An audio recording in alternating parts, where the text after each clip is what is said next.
गीत के बिरहा सम्राट स्वर्गीय रामदेव गुरु अपने जवानी के आलम में गा के चल गए।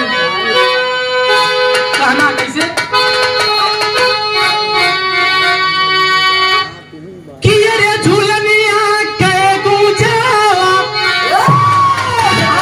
कि रे झूलनिया के गुजवा, अरे टूटली राजा, अरे जमनिया में गड़िया छूटल राजा, जमनिया में गड़िया।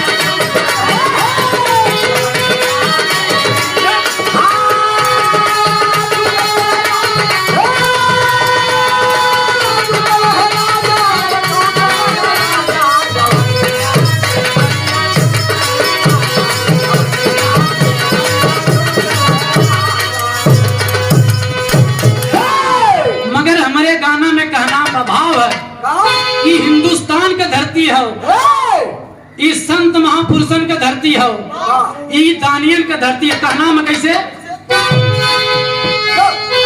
कि अरे दसवा में एक एक, अरे दसवा में एक एक सेदानी ये बाबू, अरे करमवा के बनल कहानी ये बाबू, करमवा के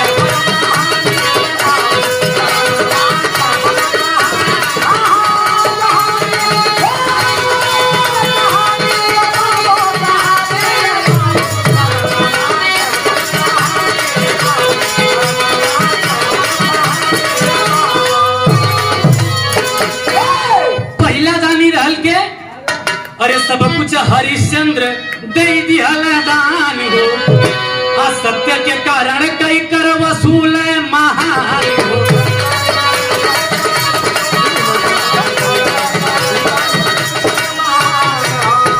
अरे नारी संग गया, अरे नारी संग गया दुलार जानी ये बाबू, करमवा के बनल कहानी ये बाबू।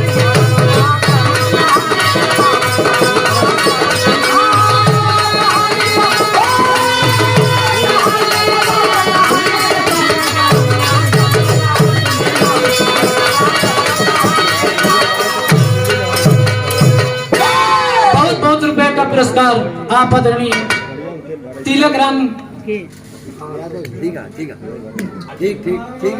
की ओर से बहुत बहुत रुपए का पुरस्कार। नमस्कार पहले की प्रणाम रही अथाउची जनता के नमस्कार पहले की प्रणाम।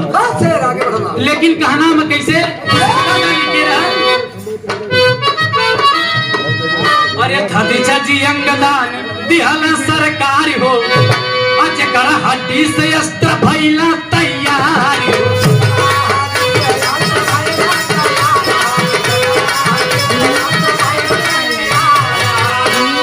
अरे दुनिया में बड़े बड़े, अरे दुनिया में बड़े बड़े अभिमानी ये बाबू, करमवा के बनल कहानी।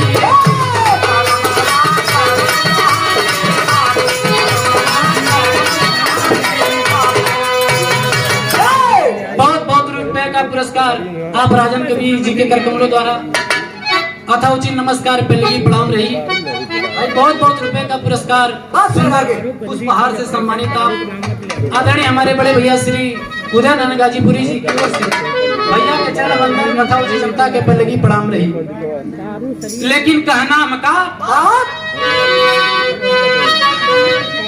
अरे दानवा में मांस, करे दानवा में मांस दिहल शिवा महाराज हो, सर पर